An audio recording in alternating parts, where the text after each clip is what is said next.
സമയം 5 മിനിറ്റ് കഴിഞ്ഞ് 10 മിനിറ്റായി 15 മിനിറ്റായി. ആർച്ച വാച്ചിലും നോക്കി. ഞാനിങ്ങോട്ട് കയറി വരുമ്പോൾ എല്ലാവരും കരുതി കാണും എന്ത് ധൈര്യത്തിലാണ് കയറി വന്നതെന്ന്. ആ മാവിൻ ചോട്ടിൽ മാങ്ങ നോക്കിയിരിക്കുമ്പോഴാണ് 5000 രൂപ അഭിഷേകേണ്ട രൂപത്തിൽ പ്രത്യക്ഷപ്പെടുന്നത്. റിസ്ക് എല്ലാം റസ്ക് സാപ്പിടുന്ന മാതിരി എന്നാണല്ലോ പുതിയ ചൊല്ല്. കണ്ണി ചിമ്മി ചിരിച്ച് ആർച്ച മൈക്ക് ഓഫ് ചെയ്ത് തിരികെ വെച്ച് കൈവീശി കാണിച്ച് പുറത്തേക്ക് നടന്നു. പുറകിൽ കൈയടിയും വിസിൽ ശബ്ദം ഉയർന്നു കേൾക്കുന്നുണ്ടായിരുന്നു. അപ്പോഴേക്ക് ആർച്ചയുടെ പെർഫോമൻസ് കോളേജ് ഗ്രൂപ്പിൽ എത്തിയിരുന്നു. മലയാളം ഡിപ്പാർട്ട്മെന്റ് കഴിഞ്ഞ് മറ്റുള്ളവരിലേക്കും അധ്യാപകരിലേക്കും കൂട്ടുകാരുടെ ഇടയിലേക്കുമൊക്കെ അത് പതിയെ വ്യാപിച്ചു തുടങ്ങി. കൊറോണ വൈറസ് പോലെ. ചുരുക്കത്തിൽ കയ്യും വീശി സ്റ്റേജിലേക്ക് കയറി വന്ന കുട്ടിയാ 5000 രൂപ ഇത്തിരി പ്രശസ്തി പത്രം കൂടെ എടുത്തിട്ടാണ് തിരികെ ഇറങ്ങിയത്. എബിൻ ജോർജ് മുന്നിൽ കൈനീട്ടി നിൽക്കുന്ന മനുഷ്യനെ ആർച്ച നോക്കി. ആർച്ച കൃഷ്ണകുമാർ. ഹൃദ്യമായ ഒരു ചിരിയോടെ അവൾ തിരികെ കൈകൊടുത്തു. കൊള്ളാം, നന്നായിരുന്നു, നല്ല പ്രസന്റേഷൻ, എബിൻ പതിഞ്ഞ ശബ്ദത്തിൽ പറഞ്ഞു.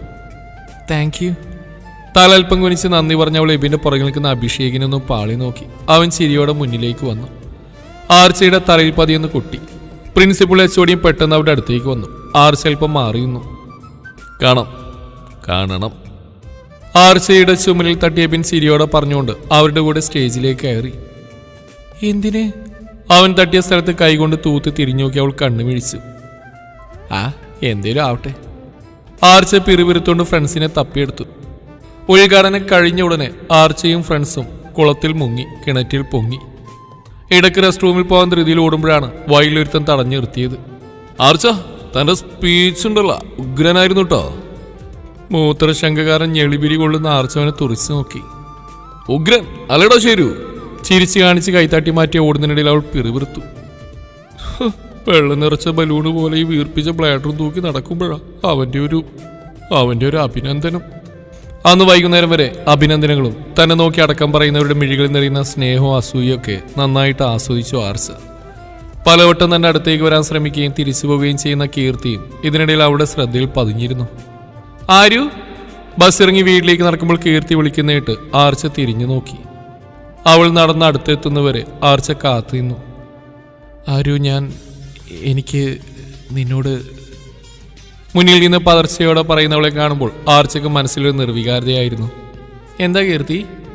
തികച്ചും അപരിചിതരോടെന്ന പോലെയുള്ള അവളുടെ സംസാരം കീർത്തിയിൽ നേർത്ത വേദന പടർത്തി. സ്വയം അറിയാതെ തന്നെ ഒന്നുമില്ലെന്ന് അവൾ തലയാട്ടിപ്പോയി. ആർച്ച അവളെ കടന്ന് പോവാനൊരുങ്ങി. പെട്ടെന്ന് നിന്നു. പറയടോ കീർത്തി, തനിക്കെന്താ പറയാനുള്ളത്? ആർച്ച മനോഹരമായി ചിരിച്ചു. അവളുടെ മുഖത്തെ ചിരിയിലേക്ക് നോക്കി കീർത്തി ഒന്ന് ശ്വാസം വലിച്ചു വിട്ടു. പുറത്തേക്ക് വിട്ടില്ല. അത് ആരു ഏട്ടൻ ചെയ്തൊന്നും ഞാൻ അറിഞ്ഞിട്ടില്ല, ഞാൻ അറിയാതെ ചെയ്ത. എന്നോടൊന്നും. കീർത്തിയുടെ സ്വരം വിറച്ചു, വാക്കുകൾ ഇടറി. അതിനിപ്പോൾ എന്താ? അറിഞ്ഞാലില്ലേനും സംഭവം നല്ല അസലായി പാളിപ്പോയി. ഏട്ടൻ അതിൻ്റെ സമ്മാനവും കിട്ടി. ആർച്ച പ്രത്യേകിച്ച് ബാബേത്തുന്നുള്ള പറഞ്ഞു. ഇനിയിപ്പോൾ നീ അറിഞ്ഞാലും നിന്നെ കിട്ടാൻ പോകുന്നവൻ അറിഞ്ഞാലും ഒരു 10 ലക്ഷം കൂടെ കൊടുത്ത് ഒതുക്കാവുന്ന പ്രശ്നമല്ലേ ഉള്ളൂ. എന്നാലും എൻ്റെ കീർത്തി മോൾക്ക് 50 പവന് 25 ലക്ഷം മാത്രമേ ഉള്ളൂ വിലാന്ന് ഞാൻ അറിഞ്ഞില്ല. വില പേശി വാങ്ങുന്നതല്ലേ. ഇതിപ്പോൾ നമ്മൾ ഈ ഇലക്ട്രോണിക്സ് ഐറ്റംസ് ഒക്കെ വാങ്ങിച്ച് കുറച്ച് ഉപയോഗിച്ച് കഴിയുമ്പോൾ എക്സ്ചേഞ്ച് ചെയ്ത് വേറെ എടുക്കുന്ന പോലെ നിന്റെ ഭാവി ഭർത്ത് കുറച്ച് കഴിയുമ്പോൾ നിന്നെ എക്സ്ചേഞ്ച് ചെയ്യാൻ സാധ്യതയുണ്ടോ നന്നായിട്ട് അന്വേഷിച്ച് നോക്ക്. ചുണ്ടുകൂട്ടിയൊന്ന് ചിരിച്ചുകൊണ്ട് ആർച്ച മുന്നോട്ട് നടന്നു. തറഞ്ഞു നിന്നുപോയി കീർത്തി. ആർച്ച ഒന്നും സംഭവിക്കാത്ത പോലെ നടന്നു നീങ്ങുന്നു അവൾ നോക്കി നിന്നു. ഈ കുത്തുവാക്കുകൾ താൻ അർഹിക്കുന്നതാണ്. ഒരു നെടുവീർപ്പോടെ അവൾ സ്വയം പറഞ്ഞു. മനസ്സിലപ്പോഴും ആർച്ചയുടെ വാക്കുകൾ തറഞ്ഞു നിന്നു. അല്ല പിന്നെ ഇവൾക്ക് ഒറ്റയാൾക്ക് വേണ്ടിയാ ആ കുരങ്ങനെ ഞാൻ സ്നേഹിച്ച്. ഫസ്റ്റ് ലവും പോയി തേപ്പും കിട്ടി. നാണം കൊട്ടി ഇരിക്കുമ്പോഴാ അവിടെ ആരു. മുഖം വീർപ്പിച്ച് പിറുവിറുത്തുകൊണ്ട് ആർച്ച വേഗത്തിൽ നടന്നു. ഉണ്ണിയാർച്ചേ! ഭരത്തിന്റെ ശബ്ദം കേട്ടാണ് ആർച്ച തല ഉയർത്തി നോക്കിയത്.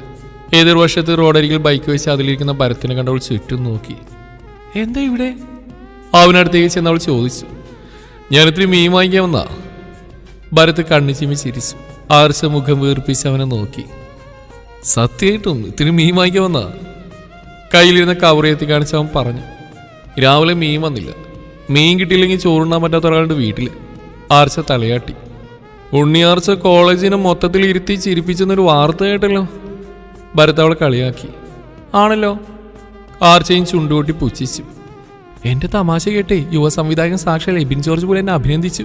10 മിനിറ്റ് പ്രസംഗം കേട്ട പുള്ളി പോലും എന്റെ കട്ട ഫാനാ. ഇതൊക്കെ എന്ത് എന്ന എക്സ്പ്രഷൻ ഇട്ട് ആർച്ച ഒന്ന് ഞെളിഞ്ഞു നിന്നു. ഓഹോ, അത്രയൊക്കെ വലുതായോ? എങ്കിൽ വേണം വാ, വെയിലുണ്ട്, വേണ്ട, ഞാൻ വീട്ടിൽ വിടാം. ബൈക്ക് സ്റ്റാർട്ട് ചെയ്തിട്ടുണ്ടാവും വിളിച്ച്. ഓ വേണ്ട, ഈ വെയിലൊക്കെ ആർച്ചക്ക് മഞ്ഞുതുള്ളി പോലെയാ. നമ്മളത് ഈൽ കുരുത്തല്ലേ കുഞ്ഞിരാമ, അങ്ങനെ വെയിലത്ത് പാടില്ലല്ലോ. ഇല്ലാത്ത കോളറൊന്ന് പൊക്കി ഗമ കാണിച്ചുകൊണ്ട് അവൾ പറഞ്ഞു. ഓവേ എന്ന മട്ടിൽ തലയാട്ടി ചിരിച്ചു ഭരത്. ഇന്നലെ വരെ വെയിലത്ത് നടക്കാൻ മടിയായതുകൊണ്ടും വെയിലത്തേക്ക് ഇറങ്ങിയ സൂര്യൻ വരെ കറുത്തു പോകുന്നുള്ള പേടിയുള്ളതുകൊണ്ടും കുടയിൽ നിവൃത്തി പിടിച്ചു പോയ ആളാണ് നിന്ന് തള്ളുന്നു. ദേ ചേട്ടൻ്റെ ഫ്രണ്ട് അല്പം ക്ഷീണത്തിലാ, വേണേ ചെന്ന് കൊണ്ടുവിട്. പതിയെ നടന്നു വരുന്ന കീർത്തിയെ കാണിച്ച് ആർച്ച ചുണ്ടുകൂട്ടി. ഒട്ടും കുശുമ്പില്ല അല്ലേ? അവളുടെ ഭാവം കണ്ട് ഭരത് പൊട്ടിച്ചിരിച്ചു പോയി. മനസ്സനല്ലേ പുള്ളേ, ഈണത്തിൽ പറഞ്ഞുകൊണ്ട് ആർച്ചയും കണ്ണു ചിമ്മി ചിരിച്ച് മുന്നിലേക്ക് നടന്നു. ഭരത് തന്നെ മറികടന്നു പോകുമ്പോൾ ആർച്ചയൊന്ന് പാളി നോക്കി. എങ്ങാനും കീർത്തിയെ കൂട്ടിയിട്ട് പോയോ എന്നറിയാനുള്ള വെറും അത്യാഗ്രഹം. ഇല്ലെന്ന് കണ്ടത് അവളുടെ ഉള്ളിൽ ഒരു കാര്യമില്ലാതെ ഒരു ലഡു പൊട്ടി. പത്മയുടെ വീട്ടിലേക്ക് കയറുമ്പോൾ കോളേജിൽ നടന്ന കാര്യങ്ങൾ ഭരത് എങ്ങനെ അറിഞ്ഞു എന്ന ചിന്തയായിരുന്നു ആർച്ചക്ക്. വിശ്വസിക്കാൻ പറ്റില്ല. കുഞ്ഞിരാമൻ വേണേ CID വരെ ഏർപ്പാടാക്കും. പണി തരാൻ അത്രയ്ക്ക് ഉത്സാഹമുള്ള കുട്ടിയാണേ. സെഞ്ചുറി അടിച്ച് ആരെങ്കിലും കിട്ടിയോ അങ്കിളെ? സിറ്റ് ഔട്ടിൽ നിന്ന് പതിവ് തെറ്റിക്കാതെ രാമചന്ദ്രൻ പത്രം വായിക്കുന്നുണ്ട്. പത്രത്തിലേക്ക് എത്തി നോക്കി ചരമ പേജ് കണ്ടതും ആർച്ച തല തിരികെ വലിച്ചു. 2 പേരുണ്ട്, നോക്കട്ടെ, ഇനിയും കാണും. നമ്മളൊക്കെ 80 തികക്കുവോന്നാ. രാമചന്ദ്രൻ നെടുവീർപ്പെട്ടു. ഒന്ന് പോ അങ്കിള്, 150 കഴിയും. കേട്ടിട്ടില്ലേ, ദുഷ്ടന്മാരെ ദൈവം തെങ്ങ് പോലെ വളർത്തുമെന്ന്. പന പോലെയെന്നല്ലേ? എന്തായാലും രണ്ടിലും കൊലയുണ്ടല്ലോ. ആർച്ചയാളുടെ താടിയിൽ പിടിച്ച് കൊഞ്ചിച്ചുകൊണ്ട് പറഞ്ഞു. രാമചന്ദ്രൻ വാവുളിച്ചിരുന്നു. പൊളിച്ച വായിലേക്ക് ചാടിക്കയറാൻ നോക്കി ഈച്ചെ ആർച്ച 2 കൈ കൊണ്ടും തല്ലി ഓടിച്ചു. ആ പഴഞ്ചൊല്ലിന്റെ അർത്ഥം ഇങ്ങനെ ആയിരുന്നോ ദേവിയേ? അയാൾ മുകളിലേക്ക് നോക്കി. ചെന്ന് ഗൂഗിളിനോട് ചോദിക്കണം മിസ്റ്റർ. ഇവിടെയും ഇപ്പം അപ്ഡേറ്റാ.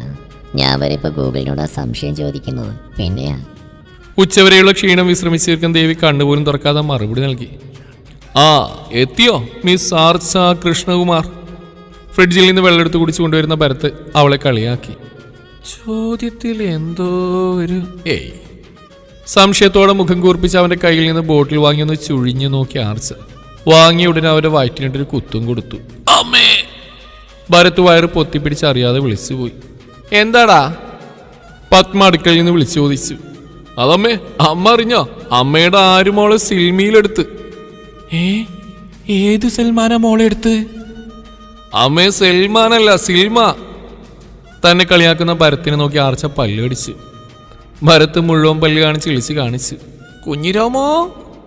അതെ, ഞങ്ങൾ തമ്മിലിപ്പോൾ നല്ല അടുപ്പാ. അയാളുടെ മാറാലും കൂടി അടുപ്പെന്ന പുതിയ മൂവിയിലെ ചാൻസ് തരാമെന്ന് പുള്ളി പറഞ്ഞോ. ഞാൻ വേണ്ടാന്ന് പറഞ്ഞു. ഇനി കുഞ്ഞിരാമിന് പോലെ ചാൻസ് വേണമെങ്കിൽ പറഞ്ഞോ, ഞാൻ റെക്കമെൻഡ് ചെയ്യാം. കുറച്ച് സമയം കൊണ്ട് തന്നെ ഞാൻ പുള്ളിയുടെ സ്വന്തം പെങ്ങളെ പോലെയാ. പിന്നെ ഞാൻ പറഞ്ഞാൽ പുള്ളിക്ക് തട്ടിക്കളയാൻ പറ്റില്ലല്ലോ. അതെന്താടി? എൻ്റെ വാക്കുകളെ കരിങ്കല്ല് പോലെയാ, തട്ടിയാ കാല് വേദനിക്കും. ഭരത്തിന് അസലായി പൂച്ചി തിരിഞ്ഞ് നോക്കി ആർച്ചയുടെ കണ്ണ് പുറത്തേക്ക് തള്ളി വന്നു. Tom Tom Tom. മുന്നിലൊരു എലിക്കുട്ടൻ, അല്ല എബിക്കുട്ടൻ. ഞാൻ കോളേജിൽ തന്നെയാണ് ഇപ്പോഴും. എബിനെ നോക്കി പിറുവിറുക്കുന്ന ആർച്ചയെ കണ്ട് ഭരത്ത് ചിരിയടക്കി നിന്നു. അല്ല, ഞാനെന്താ ഇവിടെ? സ്ഥലകാലബോധമില്ലാതെയുള്ള ചോദ്യം കൂടെ കേട്ടതാവും പൊട്ടിച്ചിരിച്ചു പോയി. എന്താ? മുന്നിൽ വന്നിന്ന് എബിൻ ചോദിച്ചപ്പോഴാണ് ആർച്ചക്ക് ബോധം വീണ്. സാറെന്താ ഇവിടെ? ആർച്ച തലയുടഞ്ഞെന്ന് അവനെ നോക്കി. സാറോ? കുറച്ചു മുമ്പ് അങ്ങനെയല്ലല്ലോ പറഞ്ഞ്. സ്വന്തം ഏട്ടനെ പോലെയുള്ള വ്യക്തി ആരെങ്കിലും സാറേന്ന് വിളിക്കുണ്ണി ആർച്ചേ. കിട്ടിയ ചാൻസിൽ ഗോളടിക്കുന്ന ഭരത്തിനെ നോക്കി ആർച്ച മുഷ്ടി ഉരുട്ടി. എബിൻ അവളെ നോക്കി ചിരി അടക്കി പിടിച്ച് നിന്നു. ഞാനിവന്റെ ഫ്രണ്ടാ. ഹൈഷ്, തൃപ്തിയായി. അതിനെ കൂടെ കുറവുണ്ടായിരുന്നു. പുറത്തേക്കുള്ള വാതിൽ എവിടെയോ എന്തോ. അവൾ മുഴുവൻ പല്ല് കാണിച്ചൊന്ന് ചിരിച്ചു. ആദ്യത്തെ ഒരു ജാളിത കഴിഞ്ഞത് ആർച്ച എബിൻ നല്ല കൂട്ടായി. എബിന്റെ ഫോണിൽ പത്മയുടെ കൂടെയുള്ള തന്റെ ഫോട്ടോ കാണുമ്പോഴാണ് മുമ്പേ തന്നെ എബിന് തന്നെ അറിയാമായിരുന്നെന്ന് നഗ്ന സത്യം കുട്ടി മനസ്സിലാക്കുന്നത്. തരാട്ടോ കുഞ്ഞിരാമ. ആർച്ച ഭരത്തിനെ നോക്കി പല്ല് കടിച്ചു. ഭരത് തിരികെ പല്ലിളിച്ച് കാണിച്ചു. ഗ്രീഷ്മേശി എവിടെ ആന്റി? കൂടുതൽ സമയം നിന്നാൽ രണ്ടിലൊരാളെ കാണുമെന്ന് തോന്നിയതുകൊണ്ട് ആർച്ച അടുക്കളയിലേക്ക് മുങ്ങി. മീൻകറി ഉണ്ടാക്കുന്നത് ചട്ടിയിലാണോ ആന്റി? ചട്ടിക്ക് കുറച്ച് കട്ടി കൊടുത്ത് ഉണ്ണിയാർച്ച പറഞ്ഞു. ഫോണിൽ നിന്ന് മുഖമെത്തി ഭരത് അവളെ നോക്കി. ആർച്ച തിരിഞ്ഞവനെ നോക്കി ഭംഗിയായി പുഞ്ചിരിച്ച് കാണിച്ചു. ഭരത് പിന്നെ അവൾ പോയ വഴി നോക്കിയും ചിരിച്ചു. ഗ്രീഷ്മേച്ചി എവിടെ ആന്റി? ആർച്ച സ്ലാബിലേക്ക് കയറിയിരുന്നു. അവൾ ടൗൺ വരെ പോയതാ മോളെ, എന്തോ വാങ്ങിക്കാനുണ്ടെന്ന്. ഇതിന് പകരം ഇനി വലുത് എന്തെങ്കിലും വരാനുള്ള സാധ്യതയുണ്ടോ? അടുക്കളയിൽ നിന്ന് അവിടെ സംസാരം കേട്ട് എബിൻ ചോദിച്ചു. ഭരത് ചിരിച്ചു പോയി. സാധ്യത ഇല്ലാതില്ല, ഉണ്ണിയാർച്ചയല്ലേ. അവൻ കണ്ണു ചിമ്മി കാണിച്ചു. അവളുടെ ഈ കുഞ്ഞു കുഞ്ഞു കുസൃതികളൊക്കെ അല്ലേ ഒരു രസം. എബിൻ തലയാട്ടി ചിരിച്ചു. അവളോട് പറഞ്ഞോടാ? അവൻ പതിയെ ചോദിച്ചു. ആ ബെസ്റ്റ്, പറയാനങ്ങ് പോയാൽ മതി. ഒരുത്തൻ തേച്ചതിൻ്റെ കളിപ്പിൽ നടക്കുക. ഇപ്പൊ റൂമിൽ ചളിയിൽ മുങ്ങിയ ഒരു താജ്മഹൽ മാത്രമേ ഉള്ളൂ. ഇനി ഇതും പറഞ്ഞ് ചെന്നാലേ താജ്മഹൽ കൊണ്ട് മുറി നിറയും. ഭരത് നെടിവീർപ്പെട്ടു. എടാ, അവൾക്ക് വേറെ ആരെങ്കിലും ഇഷ്ടം തോന്നിയാലോ? എബിൻ പെട്ടെന്ന് ചോദിച്ചു. ഉവ്വ്, ഒന്നിൻ്റെ ക്ഷീണം അവൾക്ക് തീർന്നിട്ടില്ല, അപ്പോഴാ അടുത്ത്. പിന്നെ ഈ ഏരിയയിലൊന്നും ഇനി ഒരാളവളെ പ്രേമിക്കുമെന്ന് എനിക്ക് തോന്നുന്നില്ല. ചാണകത്തിൽ മുങ്ങിൽക്കാൻ അത്ര താല്പര്യമുള്ള ആൾക്കാരൊന്നും ഉണ്ടാവാൻ സാധ്യതയില്ല. നോക്കിയിരുന്നോ? അവൻ കളിയാക്കി. ഭരത് ചിരിയോടെ തലയാട്ടി. രണ്ടുപേരും അടുക്കളയിലേക്ക് ചെന്നു. ആർച്ച ഭരത്തിന് ഇടം കണ്ണിട്ട് നോക്കി. ഭരത്തിയിട്ട് നല്ല അടിപൊളിയായിട്ട് മീൻകറി ഉണ്ടാക്കുന്ന കേട്ടല്ലോ. പൊരിക അല്പം ചൊളിച്ച് ഭരത്ത് അവളെ നോക്കി. ഭരത്തേട്ടൻ, ദേവിയെ, ഭരത്തേട്ടൻ എന്നുള്ള വിളി ആരെയാവുമോ? മകനെ ഭക്തവത്സ, അവൾ നിന്നെ ഏട്ടാ എന്ന് വിളിച്ചിട്ടുണ്ടെങ്കിൽ തീർച്ചയായും ഒരു മുട്ടൻ പണി അതിൻ്റെ പിറകെ വരുന്നുണ്ടായിരിക്കും. എന്തായാലും വത്സന് ഈ മാസം ധനനഷ്ടം, മാനഹാനി, ശാരീരിക പ്രയാസം, മാനസിക ക്ലേശം എന്നിവ വരാൻ സാധ്യതയുണ്ട്. ഇനി എന്നെ കുറച്ച് സമയത്തേക്ക് വിളിക്കല്ലേ. ദേവി പോയി ISL കാണട്ടെ. നല്ല കളിയാ. പിന്നെ അവൻ നന്നായിട്ട് ഉണ്ടാക്കും. വെജ് ഉണ്ടാക്കാൻ അത്ര പോരാ, നോൺ വെജ് ഉഗ്രനാ. പത്മാവനൊന്ന് പുകഴ്ത്തി. നീ കറിയെന്ന് നോക്ക്, എനിക്ക് കുറച്ച് ജോലിയുണ്ട്. പത്മ തവി ഭരത്തിന്റെ കയ്യിൽ കൊടുത്ത് അടുക്കള വശത്തേക്ക് ഇറങ്ങി. അവൻ കൈയുള്ള തവിയും നോക്കി. എനിക്കിത് എന്തിൻ്റെ കേടായിരുന്നു? ഭരത്ത് നെടിവീർപ്പിട്ട് ആർച്ചയെ കണ്ണുരുട്ടി നോക്കി. അവളൊന്ന് ചിരിച്ച് കാണിച്ച്. സമയം അല്പം കഴിഞ്ഞിട്ട് ആർച്ചയുടെ ഒച്ചയാനക്കൊന്നും ഇല്ലാതിരിക്കുന്ന കണ്ട് ഭരത്തൊന്ന് സംശയിച്ച്. അപ്പോഴാണ് എബിൻ്റെ പൊട്ടിച്ചിരി കേട്ടത്. എന്താടാ? ഭരത് അവൻ്റെ അടുത്തേക്ക് ചെന്നു. എബിൻ ഫോൺ അവൻ്റെ നേരെ തിരിച്ചു പിടിച്ചു. ആർച്ചയുടെ വാട്സാപ്പ് സ്റ്റാറ്റസ് ആണ്. ഭരത് മീൻകറി വെക്കുന്ന കുറച്ചു മുമ്പെടുത്ത ഫോട്ടോ. ചട്ടിത്തലയും വിത്ത് ചട്ടിയിൽ മീൻകറി. ഉണ്ണിയാർച്ച! പല്ലടിച്ച് വിളിച്ചുകൊണ്ട് ഭരത് തിരിഞ്ഞു നോക്കി. ആർച്ച നിന്നിട ശൂന്യം. പൂട കിടന്നെടുത്ത് ആട് പോലുമില്ല. അല്ല, ആട് കിടന്നെടുത്ത് പൂട പോലുമില്ല. കുട്ടി ആ സമയം കൊണ്ട് കണ്ടം വഴി ഓടി അതിർത്തി കിടന്നിരുന്നു. സ്കൂൾ വിട്ട് കയറി വരുന്ന ശരത്ത് കാറ്റ് പോലെ വരുന്ന ആർച്ചയെ കണ്ട് വാ പൊളിച്ചിരുന്നു. ആ കാറ്റ് അവൻ്റെ വായിലേക്ക് കുത്തിക്കയറി. എന്തുപറ്റി? അവൻ പരിഭ്രമത്തോടെ ചോദിച്ചു. ഏയ്, ഒന്നും പറ്റാണ്ടിരിക്കാനാ. ഓടുന്നതിനിടയിൽ ആർച്ച വിളിച്ചു പറഞ്ഞു. ആഹാ, PT ഷോ ഓടും അതുപോലെ. പെട്ടെന്നാണ് ഭരത്തിന്റെ അലർച്ച കേട്ടത്. അതോടെ ശരത്തിന് ഏതാണ്ട് കാര്യങ്ങൾ വ്യക്തമായി. ഈ പിള്ളേരുടെ ഒരു കാര്യം. അവൻ ചിരിയോടെ ഉള്ളിലേക്ക് കയറി. തൊട്ടു മുമ്പുപോയ കാറ്റിൽ പത്രമൊന്നും ഉലഞ്ഞുകൊണ്ട് മാത്രം മുഖമുയർത്തി നോക്കിയ രാമചന്ദ്രൻ വാ പൊളിച്ചിരിക്കുന്നുണ്ട്. അവന് ചിരി വന്നു. അതെ, പേടിക്കണ്ട, നമ്മൾ 5-6 പേര് മാത്രമേ കാണൂ. തിരികെ ഓടി വന്ന് ഗേറ്റിനടുത്ത് നിന്ന് വിളിച്ചു പറയുന്ന ആർച്ചയെ കണ്ട് ഉള്ളിൽ നിന്ന് ഓടി വന്ന ഭരത്ത് സട്ടം ബ്രേക്കിട്ട് നിന്നു. ഈ പെണ്ണ്. അവൻ ചിരിയോടെ തലക്കൂട്ടി. ജനലിലൂടെ ഇതൊക്കെ കണ്ടുകൊണ്ടിരുന്ന കിച്ചു നിന്ന് പുകഞ്ഞു. വിവാഹം അടുത്തുകൊണ്ട് തന്നെ കിച്ചു വീട്ടിലേക്ക് എത്തിയിരുന്നു. അവനും ആർച്ചയുടെ പ്രോഗ്രാമിന്റെ വീഡിയോ കണ്ടുകൊണ്ടിരിക്കുകയായിരുന്നു. കീർത്തിയുടെ സ്റ്റാറ്റസിലും ഫേസ്ബുക്കിലും ഒക്കെ ഷെയർ ചെയ്ത വീഡിയോ കണ്ട് അവൻ്റെ 1-2 കൂട്ടുകാർ പോലും അവളെക്കുറിച്ച് വിളിച്ച് അന്വേഷിച്ചു.